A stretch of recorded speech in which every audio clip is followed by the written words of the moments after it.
এরকমই হয়েছে নিশ্চয়ই। আমরা সকালবেলাতে এসে পরে একজন এসেছিলেন মন্দিরে পুজো করতে, উনি দেখেছেন, তো উনি এসে বললেন যে আমি দেখেছিলাম, বাট তারা ছিল তাই চলে গেছিলাম।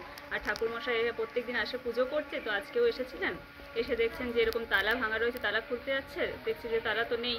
তা মন্দিরটা খুলে দেখছি সব কিছু ছড়ানো ছিটানো রয়েছে, মায়ের যে গয়নাগাটি ছিল কিছুই নেই, একটা প্রণামী বক্স ছিল সেটাও নেই, সেটা এখান থেকে নিয়ে গিয়ে রাস্তার ধারে কিছুটা দূরে ফেলা রয়েছে। আমরা গিয়েছিলাম, দেখলাম, তো ওটা ভেঙে ওখান থেকে সমস্ত কিছু টাকা পয়সা বের করে নিয়ে চলে গেছে।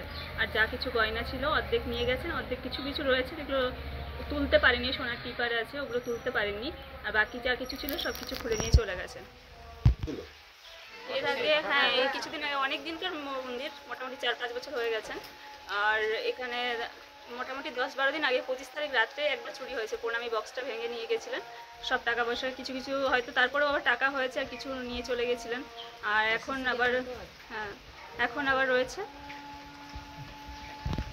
হ্যাঁ, প্রশাসন এসেছিলেন, তো ওনারা এদিকে ওদিকে দেখাদেখি করলেন, সিসিটিভি কিছু ফুটেজ নেওয়ার চেষ্টা করছেন। আগেরবারও প্রশাসন এসেছিল, এইবারও আসা হয়েছিল। ওনারা তো এখন ফুটেজ নিয়ে গেলেন, বলছেন চেষ্টা করছি। আমরা চাই যে 7 দিনের মধ্যে কোনোভাবে যেভাবেই হোক খুঁজে বের করতে হবে কে চুরি করেছে, কারণ আমরা এখানে পাড়া প্রতিবেশী অনেকেই থাকে। আজকে মন্দিরে চুরি হচ্ছে, কালকে তো বাড়িতেও হতে পারে, কোনো সেফটি তো আমাদের নেই। তো আমরা চাই যেভাবে। এই মন্দিরে কি সিসি ক্যামেরা লাগানো আছে? হ্যাঁ, মন্দিরে সিসিটিভি আছে, বাট এখন কিছুদিন হয়েছে কাজ করছে না। মন্দিরে লাগানো আছে? হ্যাঁ, মন্দিরে লাগানো আছে, পাশাপাশি বাড়িতেও আছে। আপনার নাম? পূজা গড়াই। আমি প্রথমে ফার্স্টে এলাম এই মন্দিরে, এসে পরে চাবি খুলতে যখন যাচ্ছি তখন দেখছি চাবিটা নেই, তালা ভাঙা রয়েছে। তো আমি কমিটির সবাইকে জানালাম যে মন্দিরে মনে হচ্ছে চুরি হয়েছে। তারপর ঠাকুরের গলার হারটা আমি প্রথমে ফার্স্ট দেখলাম, তো দেখছি নেই গলার হার, চাঁদমালা বা নানারকম যে ঠাকুরের নথ জিনিসগুলি, নুপুর টুকুর সবই কিন্তু কিচ্ছু নেই। পুরো মন্দির একদম অন্যরকমভাবে সাজানো রয়েছে, যা রয়েছে সব উল্টো পাল্টা করে দিয়ে চলে গেছে। আমি আজকে 4 বছর ধরে পুজো করছি। এই চাবি কার কাছে থাকে? চাবি দুজনকার কাছে থাকে, একটা আমার কাছে থাকে, একটা কমিটি একজনকার বাড়িতে থাকে। তার বাড়ির চাবি কি সেখানেই রাখা আছে? হ্যাঁ, তার বাড়ির চাবি ওখানে রাখা আছে। এটা তো চাবি কেটে নিয়ে চলে গেছে, এটা তো চাবির কোনো বিষয়ই নেই, চাবি কেটে নিয়ে চলে গেছে।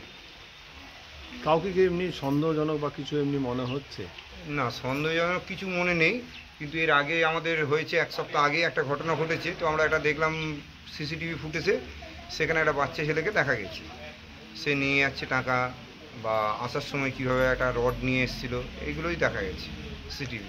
এর পুলিশকেও আমরা জানিয়েছিলাম, প্রশাসনকে, প্রশাসন তার মতো কাজ করেছে, কিন্তু কাজ তো কিছুই হলো না। আবার 1 সপ্তাহের মধ্যেই এই এক জিনিস ঘুরে এলো। মানে এই 1 সপ্তাহের মধ্যে দুবার এই মন্দিরে চুরি? হ্যাঁ, দুবার চুরি হলো। প্রথমবারে টাকা পয়সা চুরি হয়েছিল শুধু, এবারে পুরো মায়ের গয়নাপাতি সবই চুরি। আনুমানিক কত টাকার জিনিস? লাখখানেক টাকা তো গেছেই, লাখখানেক টাকা বেশি গেছে। এখন তো ধরুন ওইভাবে আমরা বলতে পারবো না, কারণ প্রণামীতে কত ছিল আমরা জানি না, বা গয়না আমরা তো কোনো ওজন করে জিনিস রাখিনি। এখন কিভাবে গেছে, মোটামুটি লাখখানিকের উপরে গেছে। আপনার নাম? প্রতাপ মিশ্র, আমি এই মন্দিরের পুরোহিত।